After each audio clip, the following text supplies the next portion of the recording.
الوجود من العدم وجاعل النور من الظلم ومخرج الصبر من الألم فملقي التوبة على الندم فنشكره على المصائب كما نشكره على النعم ونصلي على رسوله الأكرم الشرف الأشم والنور الأتم والكتاب المحكم وكمال النبيين والخاتم سيد ولد آدم الذي بشر به عيسى بن مريم ودعا لبعثته إبراهيم عليه السلام حين كان يرفع قواعد بيت الله المحرم فصلى الله عليه وسلم وعلى أتباعه خير الأمم الذين بارك الله بهم العرب منهم والعجم.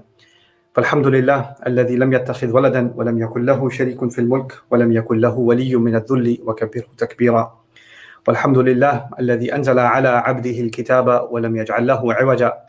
والحمد لله الذي نحمده ونستعينه ونستغفره ونؤمن به ونتوكل عليه ونعوذ بالله من شرور أنفسنا ومن سيئات أعمالنا من يهده الله فلا مضل له ومن يضلل فلا هادي له ونشهد أن لا إله إلا الله وحده لا شريك له ونشهد أن محمدا عبد الله ورسوله أرسله الله تعالى بالهدى ودين الحق ليظهره على الدين كله وكفى بالله شهيدا فصلى الله عليه وسلم تسليما كثيرا كثيرا. أما بعد فإن أصدق الحديث كتاب الله وخير الهدي هدي محمد صلى الله عليه وسلم وإن شر الأمور محدثاتها وإن كل محدثة بدعة وكل بدعة ضلالة وكل ضلالة في النار.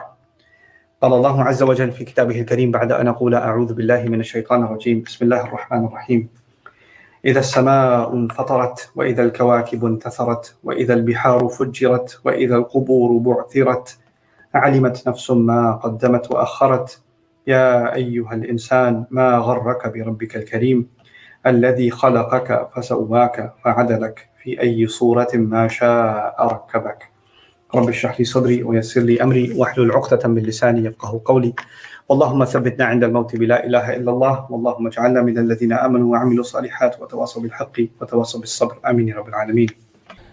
আজকের খুতবায় মূলত আমি সূরা আল ইনফিতারের 6 নম্বর আয়াত নিয়ে কথা বলতে চাই। যেহেতু এই আয়াত নিয়ে কথা বলছি, সর্বপ্রথম সূরার কোন জায়গায় এটি এসেছে তার উপর কিছুটা আলোকপাত করতে চাই। বিষয়টা খুব গুরুত্বপূর্ণ। আমাদেরকে শুধু এটা জানলে হবে না যে আল্লাহ কোনো কথা বলেছেন, বরং কোন প্রেক্ষাপটে তিনি কথাটি বলেছেন তাও জানতে হবে। যেমন কারো বক্তব্যের মাঝখান থেকে যদি একটা কথা তুলে নেন, ভুল বোঝার সম্ভাবনা আছে। তিনি এর আগে কি কথা বলেছিলেন, কোন বিষয়ে কথা বলছিলেন, এগুলো বিবেচনায় নিলে কথাটি দ্বারা হয়তো সম্পূর্ণ ভিন্ন একটা অর্থ প্রকাশ পাবে। তো এই সূরা শুরু হয়েছে বিচার দিবসের চিত্র নিয়ে, যখন আকাশ বিদীর্ণ হবে, যখন তারকাগুলো বিক্ষিপ্ত হয়ে ঝরে পড়বে এবং তাদের আলো হারিয়ে ফেলবে আর সেগুলো বিক্ষিপ্তভাবে পতিত হবে। উদাহরণস্বরূপ, কোনো চাদরের উপর যদি মুক্তদানা ছড়িয়ে থাকে আর কেউ চাদরটি ধরে ঝাড়া দেয়, তখন মুক্তগুলো যেমন চারদিকে বিক্ষিপ্তভাবে ছড়িয়ে পড়ে, সেরকম। কারণ যেসব মানুষ রাতের আকাশ দেখেন, আমরা এখন রাতের আকাশে খুব একটা তাকাই না, হয়তো দূষণের কারণে, এবং আমরা শহরে বাস করি। আমরা আগের দিনের মতো এখন আর তারা দেখে পথ ঠিক করি না। কিন্তু অতীতে যারা মরুভূমিতে পথ চলত, তাদেরকে দিক নির্ণয় করতে হতো দিনের বেলা সূর্য দেখে অথবা রাতের বেলা তারা দেখে। যারা সমুদ্র অভিযানে বের হতো, তাদেরকেও এভাবে দিক নির্ণয় করতে হতো।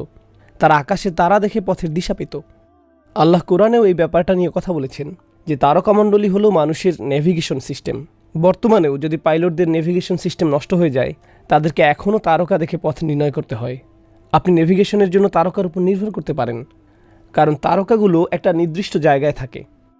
ঠিক যেমন সূর্যকেও আমরা একই দিকে উদিত হতে এবং একই দিকে অস্ত যেতে দেখি। পূর্ব দিক থেকে এর উদিত হওয়া স্থায়ী। সূর্যের উদিত হওয়ার দিকে তাকিয়ে আপনি কখনো বলবেন না এটা কি উত্তর দিক নাকি দক্ষিণ দিক, কারণ দিকগুলো স্থিরকৃত। তাহলে দিক নির্ণয়ের জ্ঞান আমরা মূলত আকাশ থেকে পাই। আর সেই দিন গোটা আকাশটাকে বিদীর্ণ করে দেয়া হবে। আর পৃথিবীর কথা কি বলবেন? তারকাগুলো যেগুলোকে নির্দিষ্ট জায়গায় দেখা যেত, সেদিন দেখা যাবে এগুলো বিক্ষিপ্ত হয়ে ঝরে পড়ছে। ওয়া ইযাল কাওয়াকিবু ইনতাসারাত, যখন নক্ষত্রগুলো ঝরে পড়বে। এরপর সেদিন সাগরসমূহ বিস্ফোরিত হবে। ফুজ্জিরাত, যখন মহাসাগরগুলোকে বিস্ফোরিত করা হবে। আমরা সুনামি বা এমন দুর্যোগের কথা জানি, কিন্তু এই বর্ণনাটা আসলে ফুটন্ত পানির বর্ণনার সাথে বেশি মানানসই, যেখানে তীব্র তাপে পানি ফুটছে আর পাতিল থেকে উপচে পড়ছে। ওয়া ইযাল কুবুরু বু'সিরাত, বা'সারা আসলে খুব ইন্টারেস্টিং একটা শব্দ। বা'সা এবং আসারা এই শব্দ দুইটা মিলে এসেছে বাসারা। আর যখন কবরগুলো উন্মোচিত হবে, যেমন একটা বড় ব্যাগ ভর্তি বাচ্চাদের খেলনার কথা ধরুন, অনেকগুলো লেগোর টুকরো ব্যাগের ভিতর হাত ঢুকিয়ে নির্দিষ্ট একটি লেগো খুঁজতে লাগলেন। খুঁজতে গিয়ে সবগুলো ওলটপালট করে ফেলেছেন। অনেক সময় মানুষের অগোছালো ব্যাগ থাকে বা অগোছালো পার্স থাকে। আমার ফোনটা আমি কোথায় রাখলাম, চাবি কোথায় রাখলাম, আর সে ব্যাগের ভিতরে তন্ন তন্ন করে খুঁজতে লাগলো। ভেতরটা দেখতে পাচ্ছে না, হাত ঢুকিয়ে সব ওলটপালট করে খুঁজতে লাগলো। এই কাজ করতে গিয়ে ব্যাগের ভিতরে সব কিছু সে ওলটপালট করে ফেলল। এর নাম মুবাআসার। সুতরাং যখন কবরগুলোতে এভাবে তন্ন তন্ন করে খোঁজা হবে, এর ভেতর থেকে মানুষগুলোকে টেনে হিঁচড়ে তুলে আনার জন্য, এটা হলো ওয়াইদাল কুবুর বুআসিরাত, যে বিশৃঙ্খল অবস্থা কবরে সংঘটিত হবে। সবচেয়ে শান্ত কোনো জায়গার কথা যদি চিন্তা করেন, যেখানে মানুষটিকে কোনো কিছু দ্বারা আর কোনোভাবেই ডিস্টার্ব করা হচ্ছে না, তা হলো মানুষের কবর।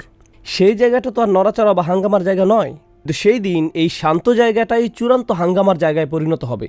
ওয়াইদাল কুবুর বুআসিরাত।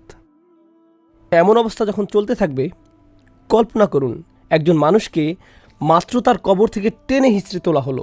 কেউ যদি আপনাকে হঠাৎ ঘুম থেকে জাগিয়ে তোলে, তাড়াহুড়া করে জাগিয়ে তোলে, সে মুহূর্তে আপনার মাথায় প্রথম যে চিন্তাটি আসে, কিছু ঘটেছে, কেন জাগালে, বা আপনার মাথায় তখন কিছুই কাজ করে না।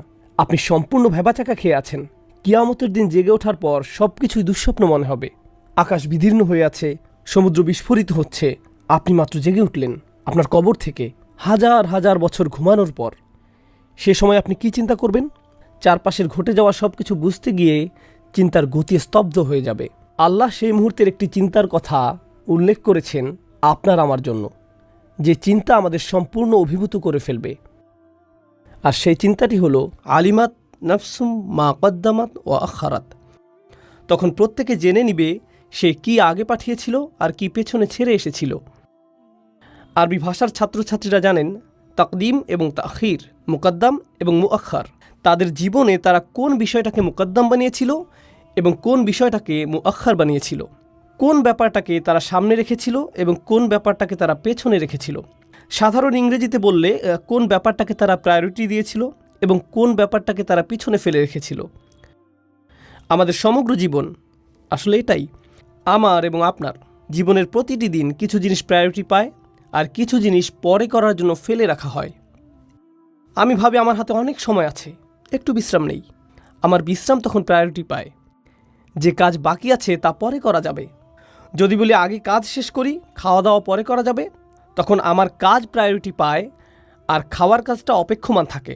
সারাক্ষণ আমি কিছু বিষয় মুকদ্দম বানাচ্ছি আর কিছু বিষয় মুআখার বানাচ্ছি, রাইট? এটা হলো সময়ের বিবেচনা। সময়ের বিবেচনায় বলি, আচ্ছা সাপ্তাহিক ছুটিতে এটা করব, সপ্তাহের অন্য দিনগুলোতে ব্যস্ত থাকি, ছুটির দিনে এটা করব। তাহলে আপনার চাকরি হয়ে গেল মুকদ্দম আর অন্য যে কাজ পরে করবেন সেটা হয়ে গেল মুআখার। সেই দিন চারপাশের ভয়ঙ্কর সব ব্যাপারের মাঝে আপনি শুধু একটি ব্যাপার নিয়ে চিন্তায় থাকবেন, কোন জিনিসটাকে সামনে রেখেছিলেন আর কোন জিনিসটাকে পেছনে রেখেছিলেন। কিন্তু এর দ্বারা অন্য কিছু বোঝায়। সেই দিন আমি আপনি উপলব্ধি করব কোন কাজটা আসলেই বেশি গুরুত্বপূর্ণ ছিল আর কোন কাজটা ছিল কম গুরুত্বপূর্ণ। স্পষ্টতই যেটা সামনে রাখেন সেটা আপনার কাছে বেশি গুরুত্বপূর্ণ। আমাকে অমুক কাজটি আগে করতে হবে কারণ এটা আমার কাছে বেশি গুরুত্বপূর্ণ। এই মুহূর্তে এই কাজটা আমাকে করতেই হবে। সুতরাং আয়াতের উক্ত কথাটি এ সম্পর্কেও, যে লোকটি সেই দিন উপলব্ধি করবে তার সমগ্র জীবন কোন কাজগুলোকে তার নিকট বেশি গুরুত্বপূর্ণ হিসেবে তুলে ধরেছে এবং তার সমগ্র জীবন কোন কাজগুলোকে তার নিকট কম গুরুত্বপূর্ণ হিসেবে তুলে ধরেছে। কোনটা বেশি গুরুত্বপূর্ণ ছিল আর কোনটা কম গুরুত্বপূর্ণ ছিল, কোনটা নিয়ে তার চিন্তা করা উচিত ছিল আর কোনটা নিয়ে তার চিন্তা করার দরকার ছিল না। যে কোনো সিদ্ধান্ত নেওয়ার পূর্বে কিছু কিছু ব্যাপার নিয়ে আমাদের চিন্তা ভাবনা করতে হয়। আর সহজ একটা উদাহরণ নিন, যেমন আহার করা। একজন মুসলিমের জন্য প্রথম চিন্তা হলো খাবারটা কি হালাল। আপনি হয়তো আরও কিছু ব্যাপার নিয়েও ভাবতে পারেন, আমার খাদ্যাভ্যাসের সাথে এটা যায় তো, আহার করার এটা ভালো সময় তো, এটা কি বেশি দামি, যাই হোক। কিন্তু আমার আপনার জন্য সবচেয়ে বড় ব্যাপার হলো এই খাদ্য আহার করার অনুমতি আছে কি নেই, হালাল নাকি হারাম, এটা এক নম্বর। কেউ একজন বলতে পারে কিন্তু খাবারটা আসলে দারুণ সুস্বাদু, তো তার কাছে হালাল হারাম মুখ্য বিষয় নয়, তার নিকট এটা মুআখার। আর স্বাদ হয়ে গেল মুকদ্দম, স্বাদ হয়ে গেল মুকদ্দম। হতে পারে এই খাদ্যের স্বাস্থ্যগত ভালো কোনো উপকার নেই কিন্তু স্বাদ অসাধারণ, তো স্বাদ হয়ে গেল মুকদ্দম আর স্বাস্থ্যগত উপকার বা ক্ষতি হয়ে গেল মুআখার। এটা তাকদিম এবং তাখির, এটা নিয়েই আমি এখানে কথা বলছি। কোনটা বেশি গুরুত্বপূর্ণ ছিল আর কোনটা কম গুরুত্বপূর্ণ ছিল। এখন প্রশ্ন হলো, বিচার দিবসে একজন লোক কবর থেকে বের হওয়ার সাথে সাথে কেন এই প্রশ্ন গুরুত্বপূর্ণ হয়ে দেখা দিবে? তাকে মাত্র কবর থেকে তোলা হলো, সেই মুহূর্তে সে যে উপলব্ধি করবে কোন কাজটাকে আমি গুরুত্ব দিয়েছি আর কোন কাজটাকে আমি গুরুত্ব প্রদান করিনি। এই আয়াতের মাধ্যমে আল্লাহ আমাকে আপনাকে বলছেন, আমাদের জীবনে এমন অসংখ্য মুহূর্ত এসেছিল যখন আমার আল্লাহকে গুরুত্ব দেওয়ার কথা ছিল, অন্য কাউকে নয়, আমার নিজেকে নয়, আমার অনুভূতিকে নয়, আমার লোভকে নয়, অন্য একজনের অনুভূতিকে নয়, অন্য একজনের মতামতকে নয়, আমার চাহিদাকে না, তাদের চাহিদাকে নয়, আল্লাহ যেটা চান সেটা। কিন্তু আমি অন্য কিছুকে বাছাই করেছি, আমি অন্য কিছুকে মুকদ্দম বানিয়েছি, আমি অন্য একজনকে প্রাধান্য দিয়েছি বা অন্য কিছুকে প্রাধান্য দিয়েছি, বা আমি আমার নিজেকে প্রাধান্য দিয়েছি। অন্য কিছু বেশি গুরুত্বপূর্ণ হয়ে গিয়েছিল। জানেন, আমরা যতই নিজেদের এই বলে বুঝ দেই না কেন যে এতে কোনো সমস্যা নেই, আমরা তখন আসলে নিজেদের সাথে মিথ্যে বলছি। বাস্তবতা হলো, আল্লাহ এবং তার রসুল সাল্লাল্লাহু আলাইহি সাল্লাম যখন আমাদের কিছু বলেন, যখন তারা আমাদের বলেন অমুক কাজটি করা ভুল, যখন তারা আমাদের বলেন অমুক কাজটি করা বাধ্যতামূলক, তোমাকে এভাবে এটা করতে হবে, তারা এমনটা করছেন কারণ তারা আমাদের ভালো চান। আল্লাহ আমার ভালো চান এবং রসুল সাল্লাল্লাহু আলাইহি সাল্লাম আমার জন্য বেশি ভালো চান, এমনকি আমি আমার জন্য যত ভালো চাইতে পারবো তার চেয়েও। রসুল সাল্লাল্লাহু আলাইহি সাল্লাম নিজেকে এমন একজন হিসেবে বর্ণনা করতেন যিনি, জানেন তো, পতঙ্গ, পোকামাকড়, বাতি দেখলে কি করে? তারা তার উপর ঝাঁপিয়ে পড়ে, তারা আগুনে ঝাঁপিয়ে পড়ে, আর আপনি তাদেরকে হাত নেড়ে তাড়িয়ে দিতে চান, রাইট? এখন তো বাজারে মশা ধরার লাইটও পাওয়া যায়। প্রতিবার কোনো মশা এতে উড়ে এসে পড়ল, খটাস করে আপনি শব্দ শুনতে পান, রাইট? আমাদের রসুল সাল্লাল্লাহু আলাইহি সাল্লাম এরকম একটি উপমা দিয়েছেন। আর আমাদের যখন তাড়িয়ে দেওয়ার চেষ্টা করা হয়, তখন আমরা বলি, আপনি কেন আমাকে কিছুই করতে দেন না? আমার জীবনটা কেন এত কঠিন করে তুলছেন? এত কঠিন কেন আপনি? আমাকে কেন পড়তে দেন না? আমাদের নিজেদের কাছে যেটাকে বেশি গুরুত্বপূর্ণ মনে হয় সেটা নিয়ে আমরা এতটাই বিভ্রান্ত। আর সেই দিন যখন সব কিছু উলটপালট হয়ে যাবে, আকাশ উলটপালট হয়ে যাবে, কবর উলটপালট হয়ে যাবে, সমুদ্র উলটপালট হয়ে যাবে, সেই মুহূর্তে শুধু একটি জিনিস ঠিক থাকবে, আর তা হলো আমাদের চিন্তা। এখন সব কিছু সঠিক নিয়মে আছে, কিন্তু আমাদের চিন্তাভাবনা উল্টো হয়ে গেছে। আর বিচারের দিন সব কিছু উল্টে যাবে, কিন্তু আমাদের চিন্তা সঠিকভাবে পুনর্বিন্যাস লাভ করবে। এখন আমি জানি কোনটাকে আসলে বেশি গুরুত্ব দেওয়া উচিত ছিল আর কোনটাকে ফেলে রেখেছিলাম। আজ আমার আলোচনার বিষয় আসলে এই আয়াত নয়। যে আয়াত নিয়ে কথা বলতে চাই তা হলো পরের আয়াত, ইয়া আইয়ুহাল ইনসান মা গাররাকা বিরব্বিকাল কারীম। হে মানুষ, ইয়া আইয়ুহাল ইনসান, হে মানুষ। প্রসঙ্গত, ইনসান দুটি জিনিসের সমন্বয়ে গঠিত।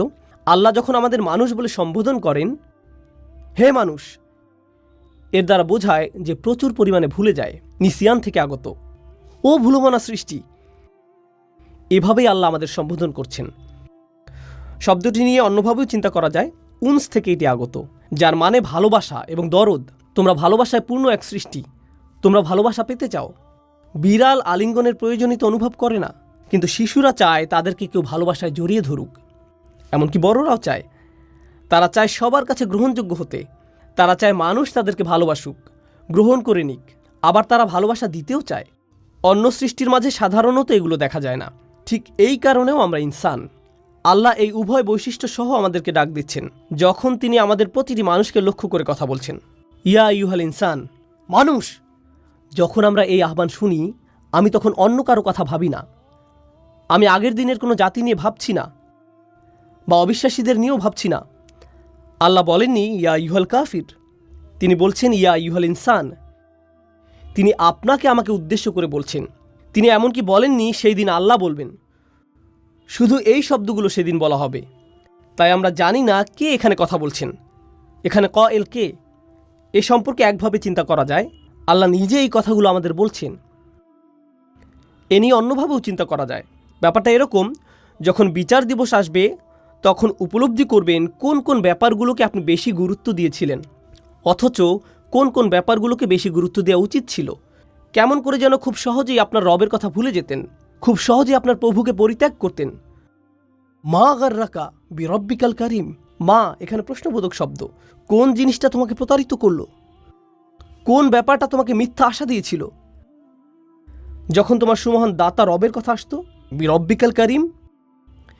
এই প্রশ্নটি কোরআনের অন্যতম অন্তর্বিদ্ধকারী প্রশ্ন, হৃদয় ছিদ্র করা প্রশ্ন। ইয়া আইয়ুহাল ইনসান মা গাররাকা বিরব্বিকাল কারিম।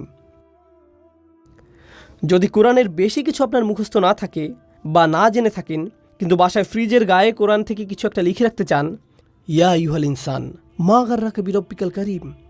চলুন এই শব্দগুলো দ্বারা কি বোঝানো হচ্ছে তা আরও ভালোভাবে জানার চেষ্টা করি। আরবি গর্রা শব্দের আমি অনুবাদ করেছি প্রতারিত। ইবনে আসুর রহমাহুল্লাহ তার তাফসিরে উল্লেখ করেছেন, তিনি বলেন, কোনো ব্যক্তি যখন তার চিন্তা এবং আশা এমন কিছুর উপর অর্পণ করে যার দ্বারা সে প্রতারিত হয়, সে মনে করেছিল এটা তার উপকারে আসবে, এর কারণে তার ভালো লাগবে, এর কারণে ভবিষ্যতে সে ভালো থাকবে, এর কারণে সে আরও বেশি নিরাপত্তা লাভ করবে, এর কারণে সে আরও সুখী হবে, এর কারণে সে শান্তি পাবে। বস্তুত এগুলো সবই ছিল ভুল ধারণা। এটা মূলত তার ক্ষতি করবে। সে মনে মনে একেবারে নিশ্চিত হয়ে গিয়েছিল যে এটা সব ধরনের উপকার নিয়ে আসবে, কিন্তু এটা আসলে ক্ষতিকর। এর নাম হলো গুরুর। এই শব্দ আমাদের কি শেখাচ্ছে? জীবনে এমন অনেক কিছু সামনে এসে পড়বে যা খুবই আকর্ষণীয় মনে হবে, যা আমরা চাই। আমাদের অন্তর যার দিকে ঝুঁকে পড়ে, কিন্তু আমাদের অন্তর আমাদের মিথ্যা বলছে। অন্তরে তথ্য থাকে না, অন্তরে থাকে অনুভূতি। কারণ আমাদের অন্তর অন্ধ। এটা কিছু দেখলেই তার দিকে আকৃষ্ট হয়ে পড়ে, অন্য আরও কিছু দেখলে তার দিকেও আকৃষ্ট হয়ে পড়ে। এর মাঝে চাহিদা আছে আর সে তা পূরণ করতে চায়।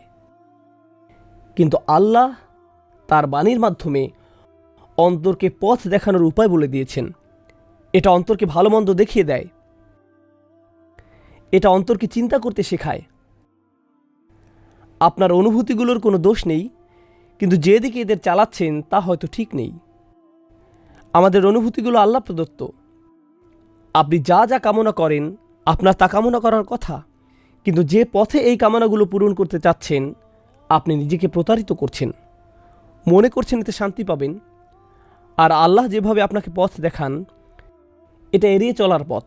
আর তিনি যখন চান আমরা যেন হারাম এড়িয়ে চলি, তা শুধু এই কারণেই যে আমরা নিজেদেরকেই কষ্ট দিব, অন্য কাউকে নয়। প্রথম শিকার আমি নিজেই হব, আমি নিজে, অন্য কেউ নয়। পাপ করার কারণে সবার আগে আমিই ক্ষতির সম্মুখীন হব। আর শয়তান এসে কি বলে?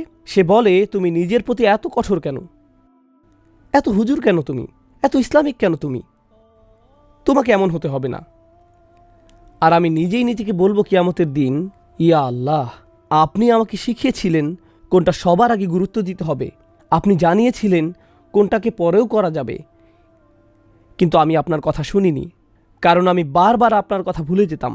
প্রথমত আমি ভুল জিনিস দ্বারা প্রতারিত হয়েছি, দ্বিতীয়ত আমি ভুলে গিয়েছিলাম আপনি আমার কে, বিরব্বিকাল কারিম। কোন জিনিসটা তোমাকে তোমার সুমহান দাতা রব সম্পর্কে প্রতারিত করলো? আরবি কারিম শব্দটি খুবই সুন্দর, আকর্ষণীয় এক শব্দ। এর দ্বারা এমন সব জিনিসের বর্ণনা দেওয়া হয় যেটা অতীব চমৎকার, অভিজাত এবং মনোহর।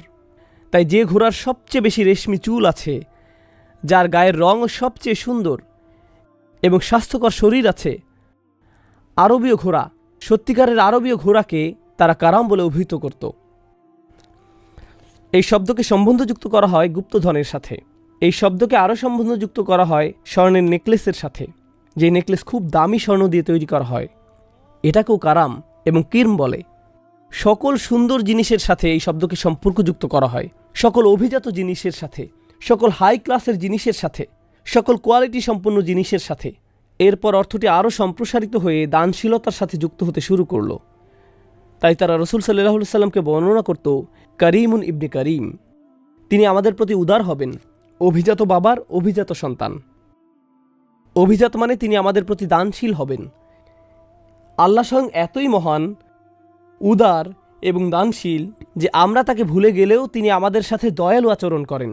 আমরা অন্য কিছুকে প্রায়োরিটি বানালেও তিনি আমাদের সাথে দয়ালু আচরণ করেন। আমরা নিজেদের জীবনে তার বিধিবিধানকে তুচ্ছ তাচ্ছিল্য করলেও আমরা এমনভাবে আচরণ করি যেন এগুলোর অস্তিত্ব নেই। আমরা এমনভাবে আচরণ করি যেন এগুলো মান্য বা অমান্য করতে কিছু যায় আসে না। তবুও এর বিনিময়ে তিনি আমাদেরকে সাথে সাথে অপমানিত করেন না। তিনি আমাদেরকে মানবতার সামনে অপমানিত করেন না, তিনি এমনটা করেন না। তিনি মর্যাদাপূর্ণ উপায়ে আমাদের সাথে আচরণ করেন। তিনি আমাদের প্রতি করিম। তিনি সব সময় এমন ছিলেন। আমি মোটেই তার অনুগ্রহের কোনো বিনিময় প্রদান করি না, বারবার তাকে অগ্রাহ্য করি এবং তিনি যা করতে বলছেন সেটা অগ্রাহ্য করি। আমি দ্বিতীয়বার এটা নিয়ে আর চিন্তাও করি না। আমি ধরে নিয়েছি আল্লাহ শুধু দিয়েই যাবেন। তিনি সব সময় আমার যত্ন নিয়ে আসছেন, তিনি বুঝেন, এটা কোনো ব্যাপার না। কিন্তু শেষ বিচারের দিন আমি বলবো না আল্লাহ বুঝেন। সেই দিন আমি কপাল চাপড়িয়ে বলতে থাকবো, হায় কি করলাম আমি। আলিমাত নাফসুম মা কদ্দামাত ও আখারাত। হে মানুষ, কিসে তোমাকে তোমার মহানুভব প্রভু সম্পর্কে বিভ্রান্ত করল? এরপর তিনি কিভাবে মহানুভব?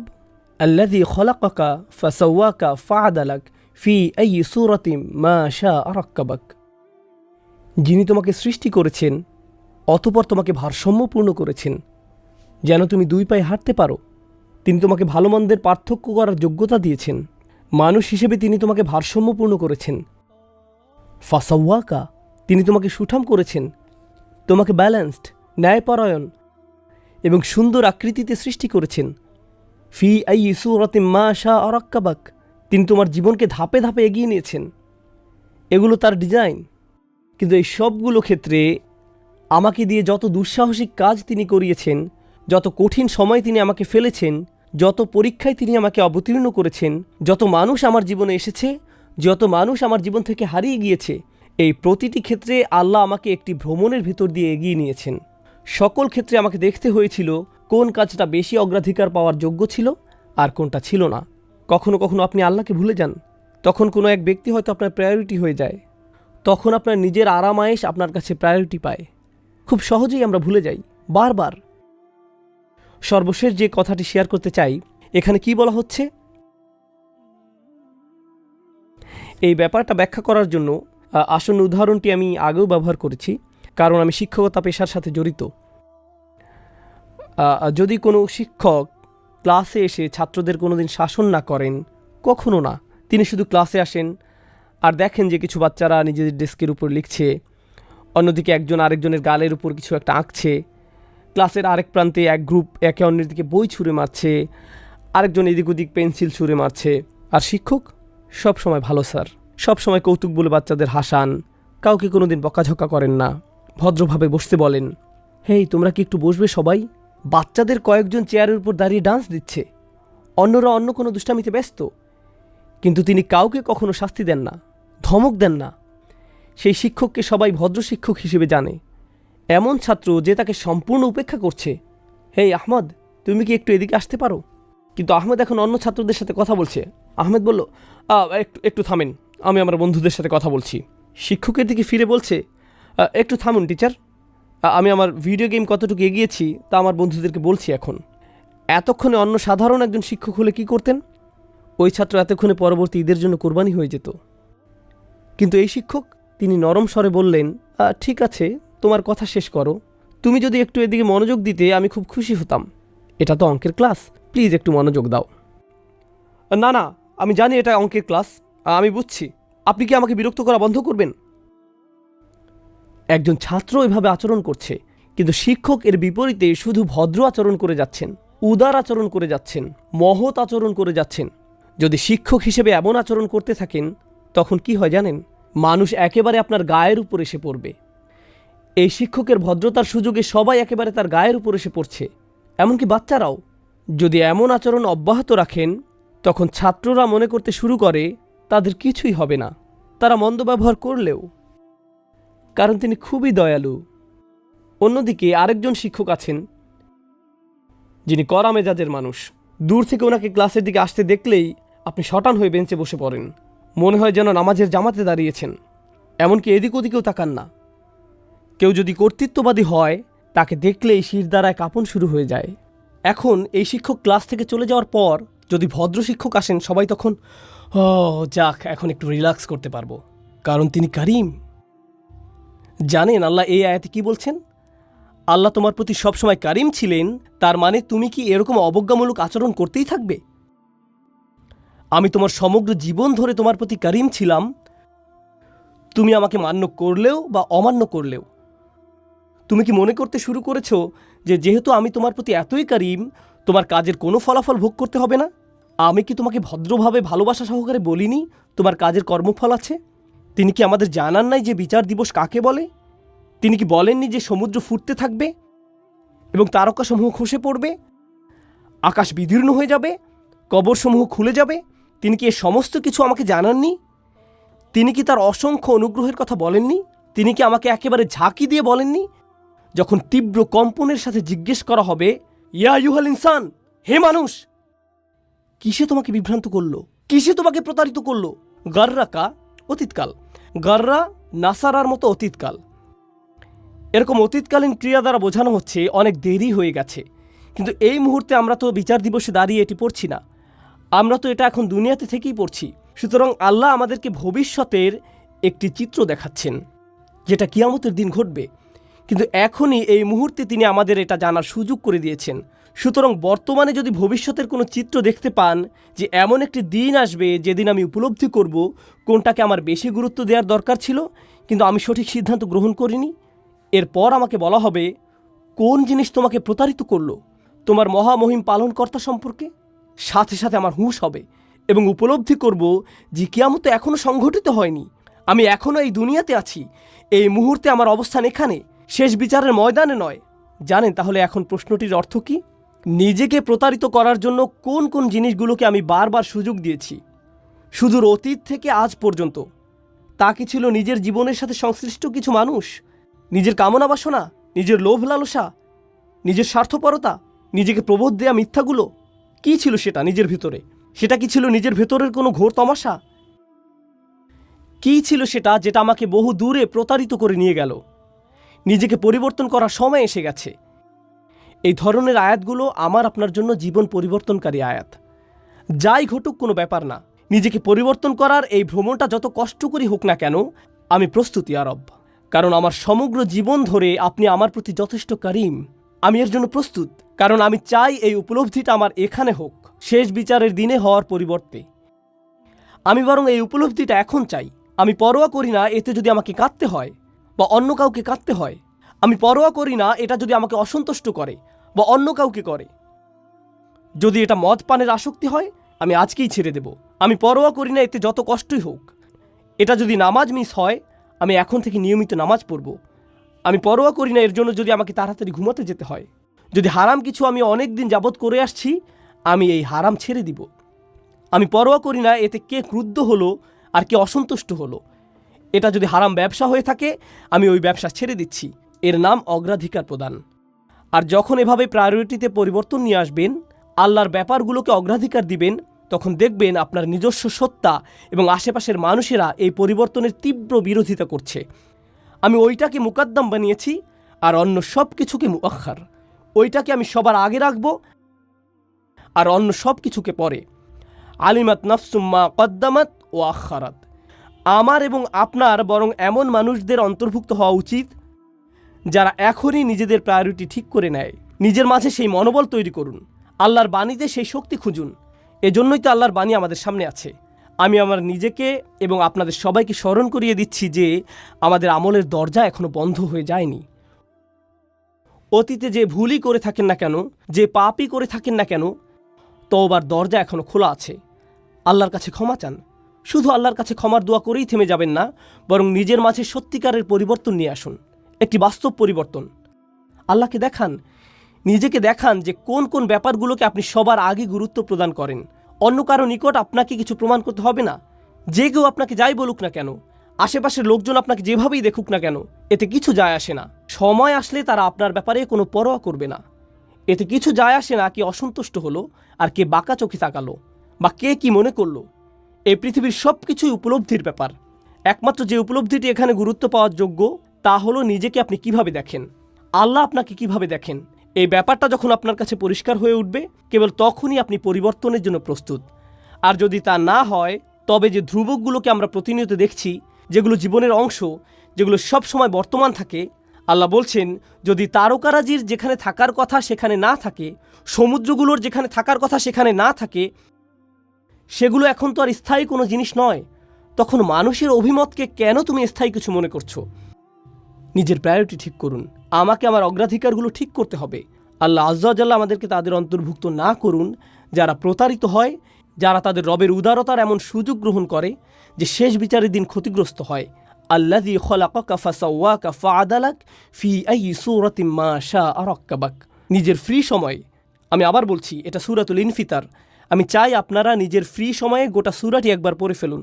যদি শুধু অনুবাদ পড়া সম্ভব হয় তবুও পড়ুন এবং চিন্তা করুন, গভীরভাবে ভাবুন আল্লাহ ছোট্ট এই সূরায় আমাদের কি বলেছেন। এটা এমনকি এক পৃষ্ঠাও না, অতএব এটা বড় কোনো বাড়ির কাজ নয়। এক পৃষ্ঠাও না।